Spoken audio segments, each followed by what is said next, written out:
News Day continues here on One News Now. I'm Dani Laurel. The western part of Maui, Hawaii will reopen in October. That's 2 months after the deadly wildfires that crippled the tourism-based county. The wildfires killed over 100 people and ravaged at least 1,500 homes in Maui County last August 8th. Speaking to the press on Friday, Hawaii Governor Josh Green reported that at least 66 people are still missing from this tragedy. It is considered one of the deadliest wildfire disasters in U.S. history. Beginning October 8th, all travel restrictions will end, and West Maui will be open to visitors again. So people from Hawaii and around the world can resume travel to this special place and help it begin to recover economically. Now, to give us more information on the affected Filipinos in Maui, we have on the line Hawaii Consul General Emil Fernandez. Congen, thank you for giving us your time, sir. Yes, magandang hapon po sa inyo. Sir, it's a sad situation over there. Of course, we need to ask how many Filipinos have now perished in the wildfire. To date, we are getting reports of double-digit figures already. How many are still missing? Yes, well, today marks the 1-month anniversary of the deadly wildfire in Maui, and particularly hard hit is the town of Lahaina, which has a significant Filipino-American population. Okay. According to the consulate's tally, there have been 4 fatalities thus far who are known to be Filipino citizens. Another one is a former Filipino who has been naturalized as a U.S. citizen. Now, there are some additional 6 to 8 people who, according to sources online, have ties to the Philippines, either have relatives there, or they themselves are from there, or their parents or grandparents are from the Philippines. But this is secondary information and one that is not based on our records. Okay, understood, sir. After a month, can you expect that more bodies are still to be recovered, especially from the 66 people still missing? Yes, definitely. Although, the challenge is identifying these remains because you read that the fire was so intense that it even burned metal. So identifying remains from ash will be a big challenge.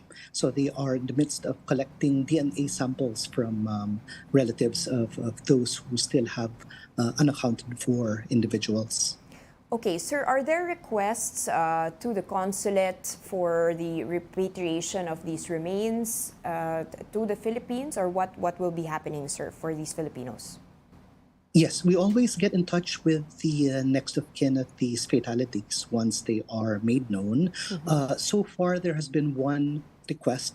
They wish that the remains be repatriated to the Philippines. So we have referred them to appropriate authorities there in Maui, who have a list of accredited mortuaries. And we will, of course, also help facilitate the paperwork required for the repatriation. Okay. Sir, you mentioned earlier that there is quite a significant Filipino community in Maui. Can you give us more color on that?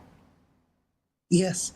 Well, for the entire state of Hawaii, with a population of 1.4 million, according to the last census, some 20% of respondents identified themselves as being of Filipino race. Now, in the island of Maui, where you have some 165,000 residents, approximately 18% said they were of Filipino descent. Big, in this town naman of Lahaina, you have there as much as 40% of Filipinos. Many of them, of course, immigrants already, but you also have people who are still Filipino citizens.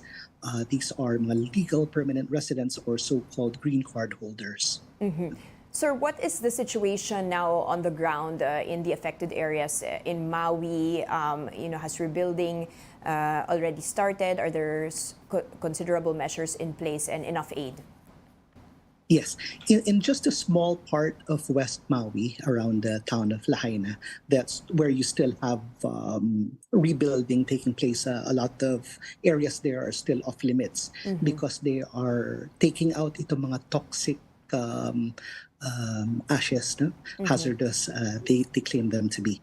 But in the rest of the island, it's there's a semblance of normalcy already. Okay.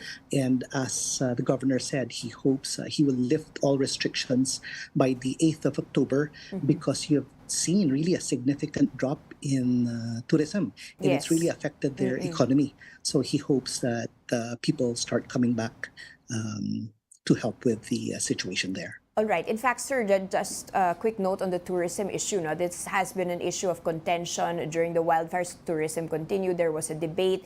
On the one hand, they needed it economically. On the other hand, it wasn't the right time to do so. Can you say and confirm that tourists are now welcome in Maui?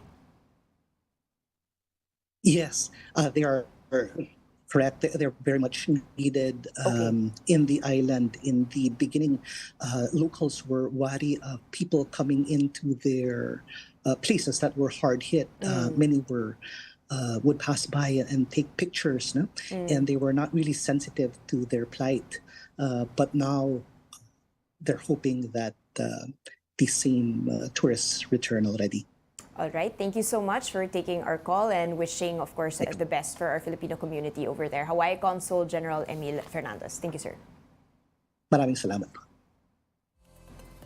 And we'll be back with more stories after this break. Keep it here on One News.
And you're still watching One News Now. I'm Danny Laurel.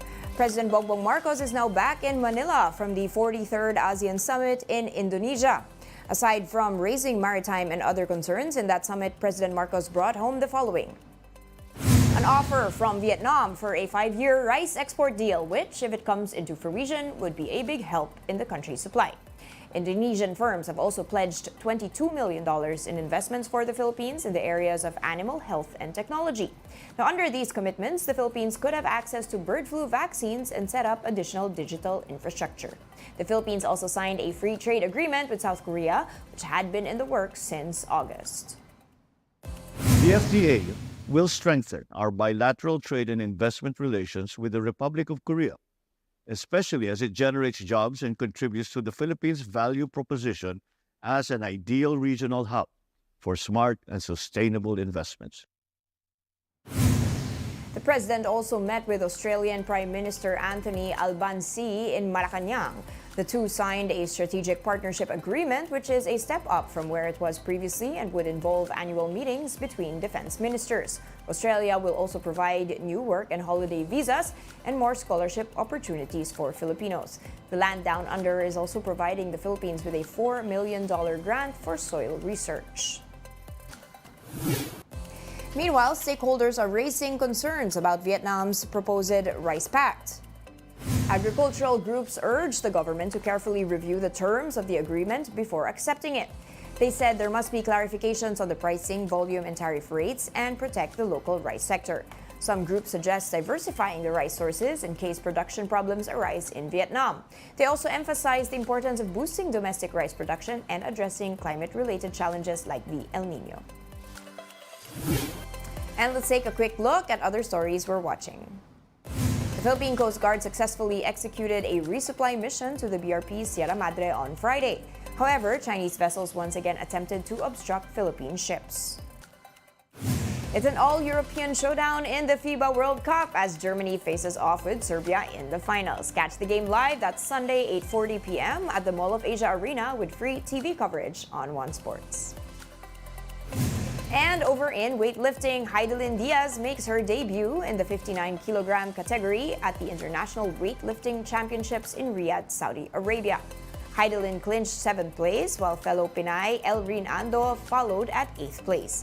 Despite missing the podium, the two still have a chance to qualify for the Paris Olympics in 2024.